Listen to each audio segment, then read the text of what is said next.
What's up, sports fans? Welcome to this week's edition of EBC Sports International. Here's what we have for you this week. In lacrosse action, the Toronto Rock fight off a late game pushed by the Rochester Nighthawks. From Las Vegas, we have UFC 246 headlines with Conor McGregor and Donald Cerrone. Prince Harry makes the draw for the 2021 Rugby League World Cup, his first public appearance since announcing plans to step back as a senior member of Britain's royal family. And the Vegas Golden Knights experiences changes in the coaching staff. Hello everyone, I am Frendel Feheran coming to you from Seattle, Washington. Welcome to another episode of EBC Sports International.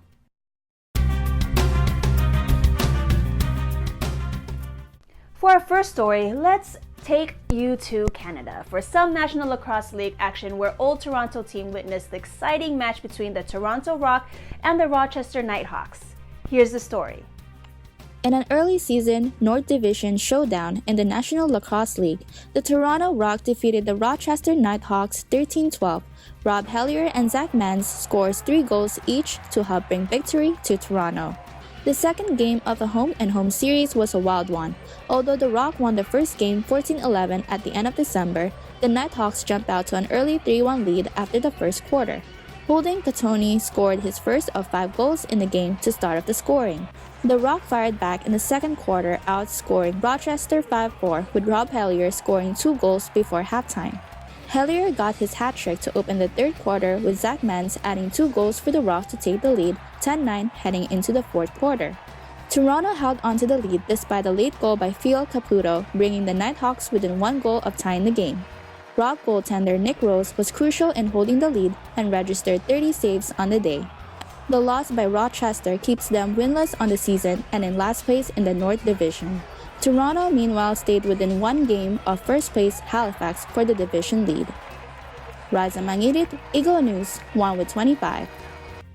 When we return, from Las Vegas, we have UFC 246 with the much-anticipated match between Conor McGregor and Donald Cerrone. Prince Harry makes the draw for the 2021 Rugby League World Cup, his first public appearance since announcing plans to step back as a senior member of Britain's royal family. And the Vegas Golden Knights experiences changes in the coaching staff. EBC Sports International will be back in a moment.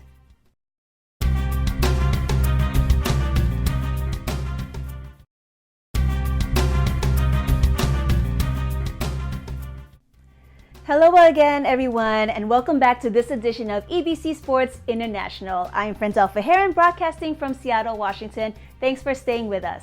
From Las Vegas, we have UFC 246 with a much-anticipated match between Conor McGregor and Donald Cerrone.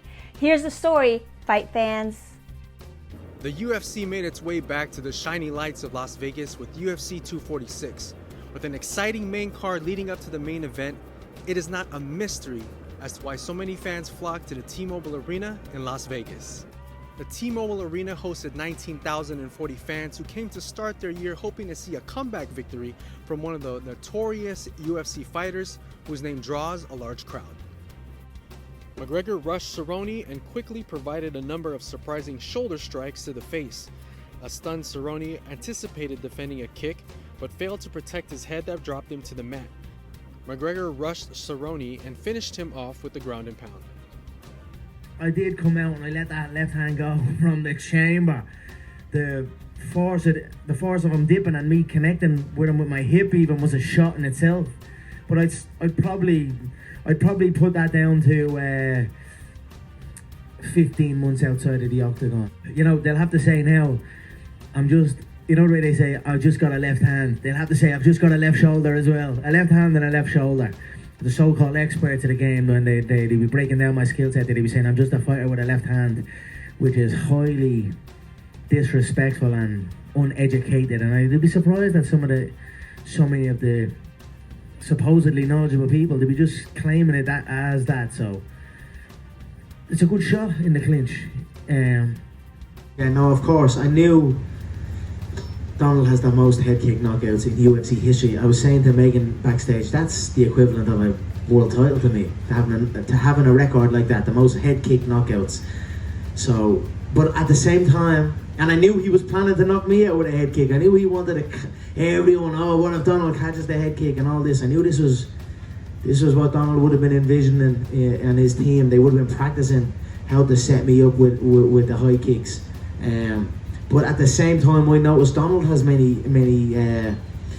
discrepancies in leans and dips and under certain attacks that can also set him up for the high kick. So the high kick was something I thought I could catch him with also.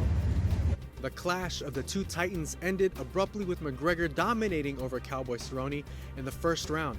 McGregor has stated his intent to remain at the welterweight considering his victory at UFC 246.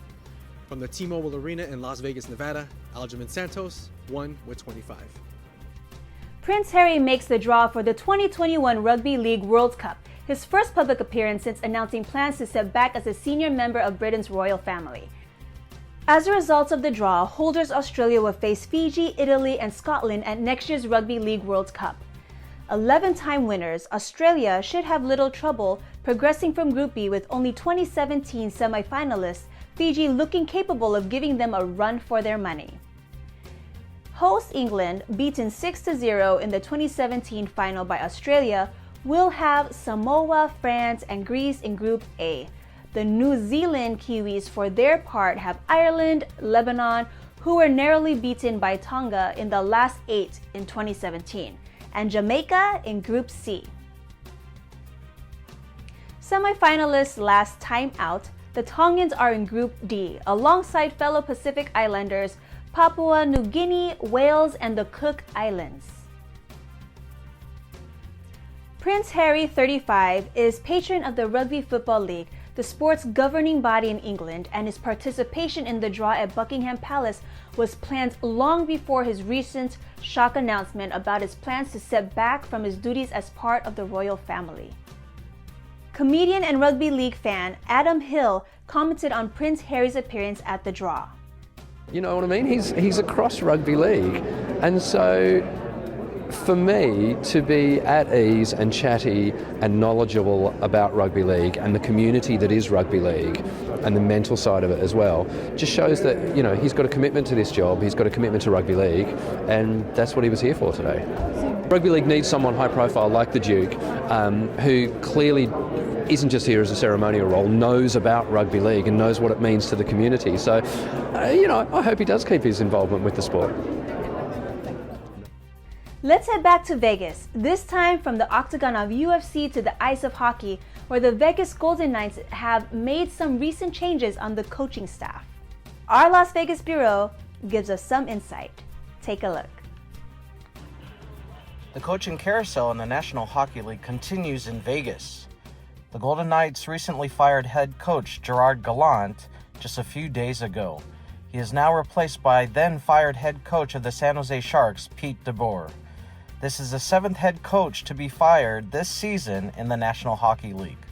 Coach Gallant was the head coach of the Vegas Golden Knights since its inception 2.5 years ago, and he led the Golden Knights to the Stanley Cup Final in their inaugural season. After that season, experts say expectations were set high for Coach Gallant. In Season 2, the Golden Knights made the NHL playoffs. However, they lost in the first round to the San Jose Sharks in a memorable 7-game series that was not without its controversy. This season, at the time of Gallant's firing, the Golden Knights were just sitting outside of a playoff spot in the Pacific Division and were on a 4-game losing streak. Coach Pete DeBoer was also let go of the San Jose Sharks this season and is no stranger to the Stanley Cup playoffs as he led the New Jersey Devils and the San Jose Sharks to the Stanley Cup final. DeBoer's extensive coaching experience and success with those teams led him to be the new coach of the Vegas Golden Knights. The management staff and ownership of the Vegas Golden Knights believe that Coach DeBoer will lead the team to their first ever Stanley Cup championship. As the first half of the season has come and gone, we will see how Coach DeBoer will lead this team. Will it be the playoffs? Will it be another Stanley Cup run? We will all find out. From Las Vegas, Henry Neri, Eagle News, 1 with 25. That's all we have for this edition of EBC Sports International. Be sure to join us for the next episode. Make sure to visit our websites at eaglenews.net and eaglenewslive.com, Like us on Facebook and follow us on Twitter at twitter.com/EagleNewsPH. Thanks for watching. I'm Frendel Feheran, 1 with 25.